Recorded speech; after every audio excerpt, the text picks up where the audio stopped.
కాంగ్రెస్ బీఆర్ఎస్ల మధ్య లోపాయకారి ఒప్పందం కుదిరిందన్నారు బండి సంజయ్. తమపై అక్రమ కేసులు బనాయిస్తున్నారని ఆరోపించారు.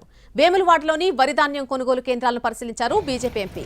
కాంగ్రెస్ అధికారంలోకి వచ్చి 100 రోజులు దాటినా ఇచ్చిన హామీలు నెరవేర్చలేదన్నారు. కొనుగోలు కేంద్రాలు ఆర్భాటంగా ప్రారంభించారని అన్నారు. కానీ ధాన్యం కొనుగోలు జరగడం లేదన్నారు బండి సంజయ్.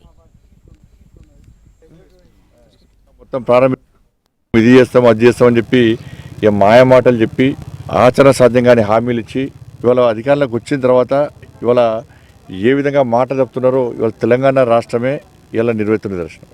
కొనుగోలు కేంద్రాలు ప్రారంభించారు. ఇప్పటికీ ప్రారంభించి 12 రోజులైంది. ఆర్భాటంగా మొత్తం ప్రారంభిస్తున్నాం, మేము ముందుగానే ప్రారంభిస్తున్నాం, కొనుగోలు ప్రారంభిస్తామని చెప్పినటువంటి రాష్ట్ర ప్రభుత్వం ఇలా కొనుగోలు కేంద్రాలు ప్రారంభించి ఇప్పటికీ 12 రోజులు అయినప్పుడు కూడా ఎక్కడ కూడా కొనుగోలు ప్రారంభం కాలే. వాళ్ళ పార్టీ నాయకులను తిరిగితేనే ఆ స్థాయిలో స్పందించని వ్యక్తులు వీళ్ళు.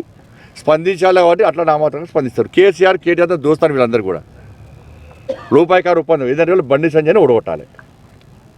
బండి చేసిన అభివృద్ధి వాళ్ళకి కనబడదు.